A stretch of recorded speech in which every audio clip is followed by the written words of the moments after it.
I'm Logan Crawford, and right now on Spotlight, we're talking to an amazing author. Her name is Christine Staple Ebanks, and she has written a powerful book.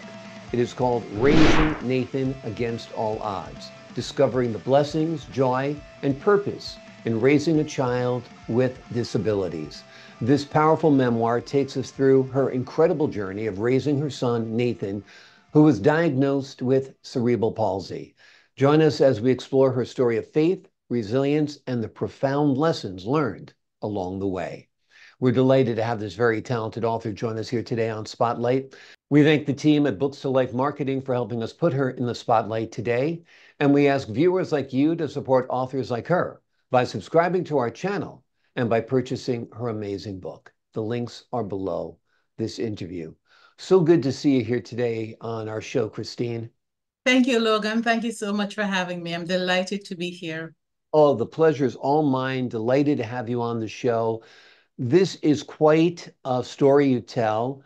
I'd imagine it was kind of a tough diagnosis you got when you realized Nathan wasn't quite like other children. Tell us Yes, about that moment. yes. I love the way you put it. So Nathan is my fourth child. And when I was pregnant with him at 5 months, he was diagnosed in uterine with a congenital diaphragmatic hernia, Mhm. which required major surgery at birth. If it was not picked up, he would have actually died at birth because the condition caused a collapse of his left lung and it pushed his heart out of the way because all of his intestines pushed from his stomach into his chest cavity and compressed his lungs. And so he was born and he had major surgery at 3 days old. It was touch and go for a long time. We weren't sure he would survive, but he did. And he came home at 28 days, and we thought that that was it, that the journey was over. But then I began to notice, because he's my fourth child, as I said, so I began to notice that he was not thriving like the rest of his children. He was not tracking like he should. He was not just relating to the world. At 6 months, it was like he was still a brand new baby, was unaware of the world. And through that, I started talking with this doctor to say, hey, I'm not sure what's going on here. And a wait and see attitude was adopted, that because of what he'd been through, it might put him at risk for delays. And at 9 months, he was diagnosed with cerebral palsy. And that was the only thing we got, plus a list of what he would never, ever do at 9 months old. And it was a hard diagnosis to have. I didn't know what it meant. I thought it was a death sentence and that he would die. And I spent the first 2 years of his life just being really afraid that he wouldn't make it because there was no information. There are very few services in Jamaica. And it was around about that time that a friend of mine said to me, how is Nathan doing? And I started telling her, well, he needs therapy and there's no therapy. He needs to go to school and there's no school. And she stopped me and she said, no, no, no, I'm not asking about his diagnosis. How is he doing? And I asked, what do you mean? And she says, what is his favorite toy? What is his favorite food? What does he like to do? I didn't know because the diagnosis had actually masked my child. And she said to me, lady, have you met your child? She said, go home. The eyes are the windows to the soul. Go look into your son's eyes. And I went home and I sat down with him and I said, hey, son, we're going to do something together. And I just held his face between my hands and I started looking into his face. And I don't know how long we were looking into each other's eyes, but all suddenly I saw his soul. It just leapt out at me and it was beautiful and vibrant. And I began to notice how beautiful his eyes were, the shape of his eyebrow, his beautiful olive complexion. And we just both started laughing. And I said to him, hi, hon, I'm your mom. And he gave me that look as if to say, you're just figuring that out. But we had a good laugh about it. And that was when everything changed for me. And I decided that I needed to understand and learn more about what cerebral palsy meant, what it meant for me as a mother, what it meant for his development, what do I need to know? And that was what began the journey that eventually led to the book. That's a beautiful story. It's such a turning point for you where you Yes, stopped looking at your child as a child with cerebral palsy, but yes, instead just a child, just a just a baby, child. Mm-hmm. and appreciating him for what he was, as Yes, opposed to milestones and all of the other stuff that science throws out at you. So Yes. that's really, really great. Once you had that turning point, once you Mhm. had that epiphany, you started connecting with him more and I parenting him started differently. connecting with him more. I saw the child. So I started recognizing how I had ignored the child behind the disability for 2 years. When I looked around our home, every toy was therapeutic. There was nothing that was just a toy for a child. Everything, my whole life around him had become very clinical. And I had to shift that. I recognize that too, that I love to throw birthday parties and get together. He never had one. And so I started there with a group of friends, and we called it a praise birthday party. And we all just came together to celebrate him. And then I started seeing him. I started seeing the little nuances, like the glint in his eyes when he's about to do something he shouldn't do. And I began to recognize that there were more things that were going right than were going wrong. And I began to learn to see the little milestones. So as he grew older and he developed, like he started pinching, that's a big milestone. So not so much for his siblings because he kept pinching them, but it was a Right. big milestone. So you kind of didn't know how to scold, but at the same time celebrate. Yay, you know, he is developing these milestones. And I began to learn to see the smaller things. But that translated not just for him, but for my life as well, because I had felt like my life was over. I had to quit my job. I had a great job in corporate Jamaica. I had to quit my job to go home to learn to look after him. We could no longer afford a lot of the things that we could afford because in Jamaica, all of the care is on the family. The state provides no support. Schooling is him, and the help you need is him. All the testing you need is him. And then, in addition, because services are not available in Jamaica, we would bring him up to the United States periodically. That was on us, our family as well. But we started learning to see Nathan. So we started learning how to play with him, how to stimulate him without a lot of those other services that we needed. And we really began to enjoy him. And he's just such an amazing young man, always has been, always continues to be. Well, and as we spoke earlier before we began our show today, he just turned 20, which is Yes, a great milestone for him and every young man, of course.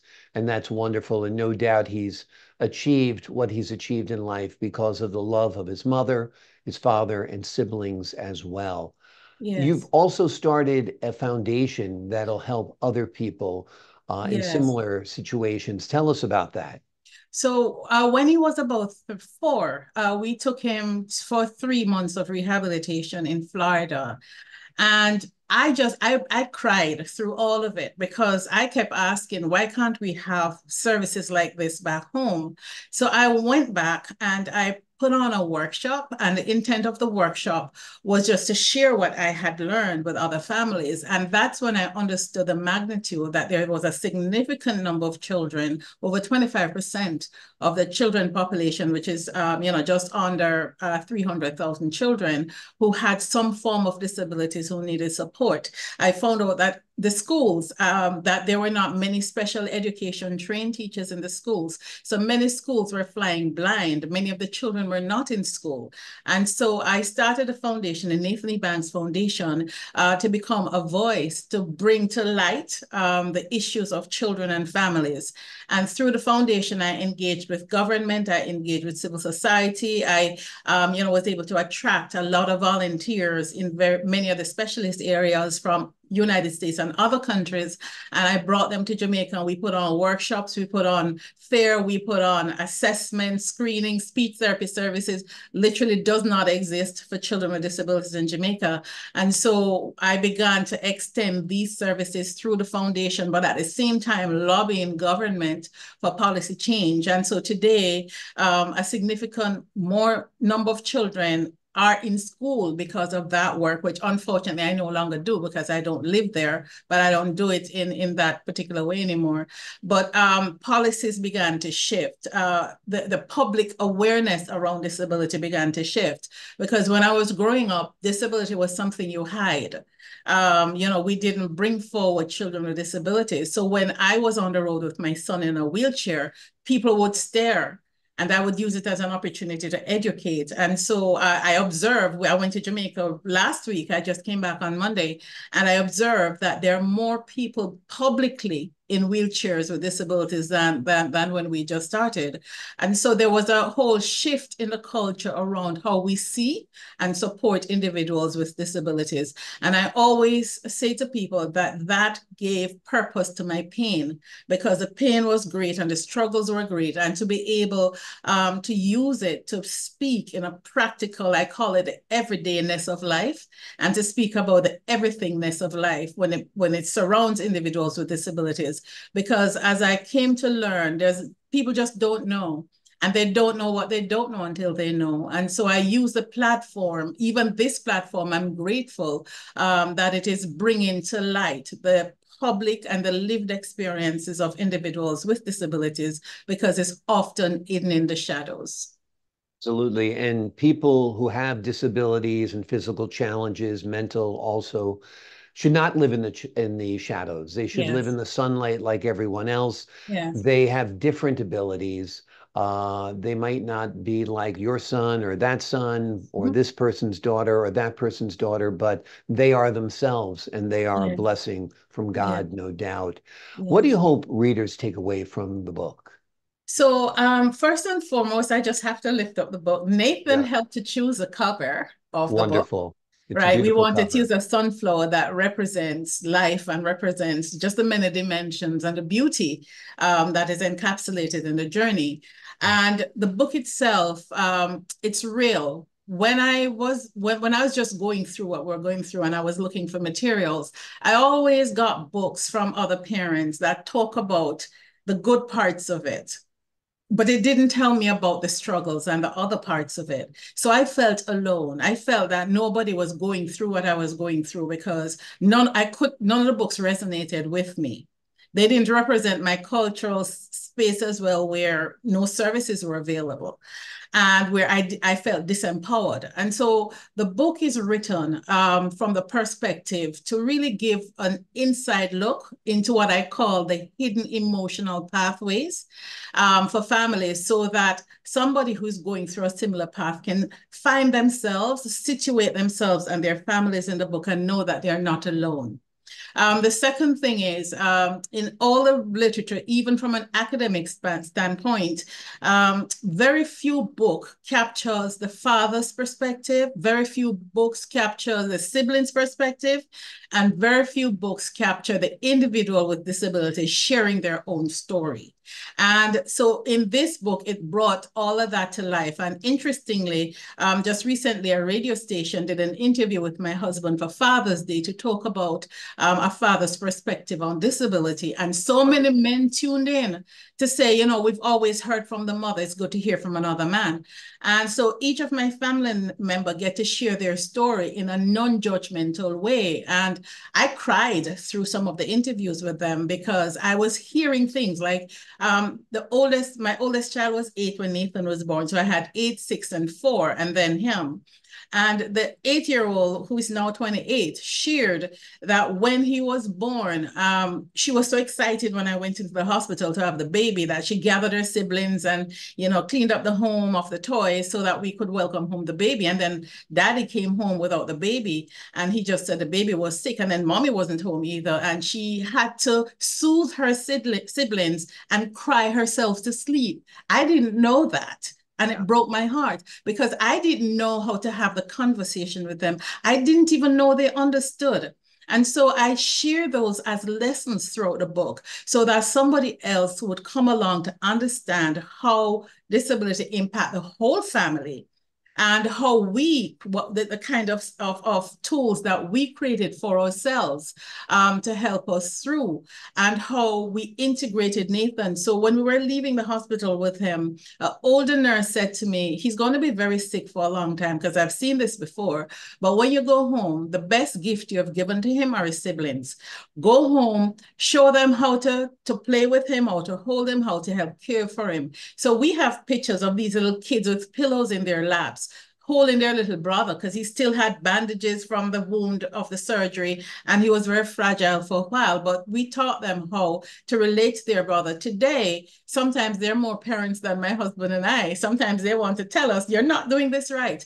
And people ask me, how comes they're so close to their siblings? It was because from the moment he came home, he was introduced to them and we work with them. So I share those kinds of lessons so families will understand what to do. Also, the professionals will understand how to engage with families because there's no support around the families, perhaps maybe a little bit the mother, but not around the whole family. And so the idea is to share light and insight so that whether you're a professional or whether you're a family or whether you're a family member, you can understand how to better engage and support an individual with disabilities, particularly a child, and the rest of their family.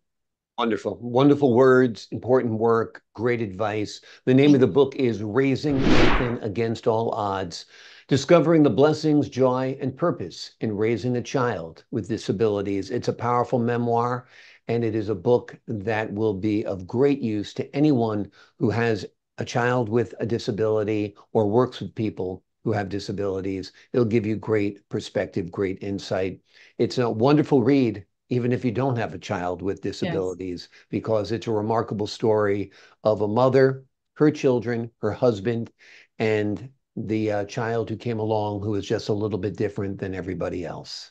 Mm-hmm. Christine, thank you so much for joining us here today on Spotlight. Thank you so much for having me. And I just wanted to add that the book won an International Impact Book Award, which also is another great way to draw the story into mainstream literature. Absolutely, and it's well-deserved. It's a beautifully written book. It's a great story, and it's the story of your lives. So you should be very, very proud of the great work you have done. To the folks at home, I'm Logan Crawford, thanking you for your time this time. Until next time on Spotlight.